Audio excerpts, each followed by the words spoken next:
आज हम चंद्रकांत देवताले जी की कविता माँ पर नहीं लिख सकता कविता की चर्चा करने वाले हैं। समकालीन हिंदी कविता के प्रमुख कवि एवं समीक्षक के रूप में आपने महत्वपूर्ण भूमिका निभाई है। चंद्रकांत देवताले जी, आपके हड्डियों में छुपा जवर, दीवारों पर खून से लकड़बग्गा हंस रहा है, रोशनी के मैदान की तरफ भूखंड तप रहा है, हर चीज में आग है, हर चीज आग में बताई गई थी, इतनी पत्थर रोशनी आदि कविता संग्रह चर्चित हैं। आपको 2012 में साहित्य अकादमी सम्मान से पुरस्कृत भी किया जा चुका है।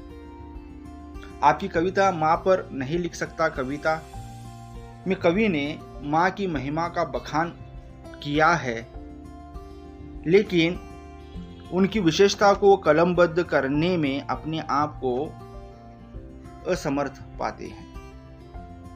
तो यहाँ पर कवि ये बात जाहिर करते हैं, ये बात स्पष्ट करते हैं कि माँ की महिमा अपरंपार, उसकी महिमा की कोई सीमा नहीं है, लेकिन मैं एक कवि के नाते उसकी उस महिमा को कलमबद्ध नहीं कर सकता, ये मेरे सामर्थ्य से बाहर है। कविता है, मां के लिए संभव नहीं होगी मुझसे कविता, अमर चींटियों का एक दस्ता मेरे मस्तिष्क में रेंगता रहता है। मां वहां हर रोज चुटकी दो चुटकी आटा डाल देती है। मैं जब भी सोचना शुरू करता हूं यह किस तरह होता होगा, घटी पीसने की आवाज मुझे घेरने लगती है और मैं बैठे बैठे दूसरी दुनिया में ऊँघने लगता हूं। जब कोई भी मां छिलके उतार कर चने, मूंगफली या मटर के दाने नन्ही हथेलियों पर रख देती है, तब मेरे हाथ अपनी जगह पर थरथराने लगते हैं। जब कोई भी मां छिलके उतार कर चने, मूंगफली या मटर के दाने नन्ही हथेलियों पर रख देती है, तब मेरे हाथ अपनी जगह पर थरथराने लगते हैं।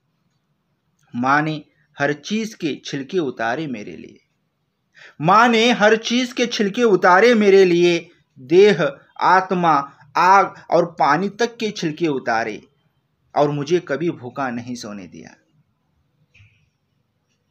मैंने धरती पर कविता लिखी है, चंद्रमा को गिटार में बदला है, समुद्र को शेर की तरह आकाश के पिंजरे में खड़ा कर दिया, सूरज पर भी कभी भी कविता लिख दूंगा, मां पर नहीं लिख सकता कविता। ये भाव हैं कवि के। कवि अपने आप को जो आज समर्थ पाता है, उसके पीछे मां की जद्दोजहद, मां की कुर्बानियों को याद करता है, और इसीलिए वो जब भी कभी किसी मां को छिलके उतार कर दाने बच्चे की हथेलियों पर रखते हुए देखता है तो कवि के हाथ भी थरथराने लगते हैं। क्यों थरथराने लगते हैं? कवि को याद आता है कि मां ने मेरे लिए हर छिलके उतारे, हर चीज के छिलके उतारे हैं, देह के, आत्मा के, आग और पानी के। यानी अपने आप को झिझा दिया है, अपने आप को खत्म कर दिया है मुझे बेहतर बनाने के लिए, मेरे पेट की आग को बुझाने के लिए। मुझे कभी भूखा सोने नहीं दिया। तो यह छिलका उतारना, यह मामूली क्रिया है छिलका उतारने की, लेकिन जब अपनी आत्मा का छिलका उतारा जाता है, जब अपनी देह का छिलका उतारा जाता है, आग और पानी के छिलके उतारने की बात आती है, तो यहाँ पर जीवन की संघर्ष की बात, जीवन में चल रहे जद्दोजहद की बात, जीवन की कठिनाइयों की बात और उस कठिनाइयों से समेटकर, बचाकर अपनी जान को, अपने बच्चे को ले बाहर उससे परे करने की वाली बात जब लेखक वो छिलकों को उतारते हुए किसी माँ को देखता है तो वो सारी बातें लेखक को याद आती है कि उसकी माँ ने उसके लिए हर चीज़ के छिलके उतारे। भले ही संक्षिप्त में बात हमें लगती है, लेकिन अगर जब इस बात का विश्लेषण करने जाएं तो हमें पता चल जाता है कि माँ अपने बच्चे के लिए सब कुछ कर गुजरती है।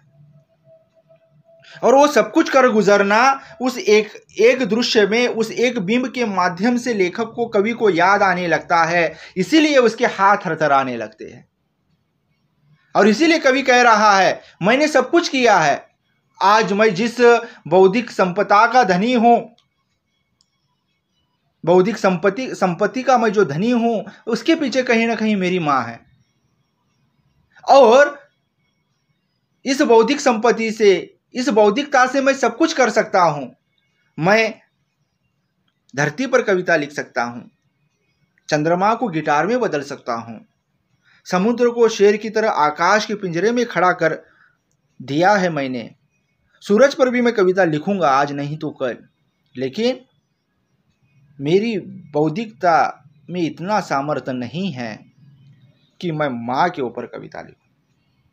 तो यहाँ पर माँ के ऊपर कविता न लिखने के पीछे की असमर्थता यही है कि माँ की जो भूमिका है, माँ का जो किरदार है, माँ का जो व्यक्तित्व है, वो मेरी बौद्धिकता की कसौटी में आने वाला ही नहीं है।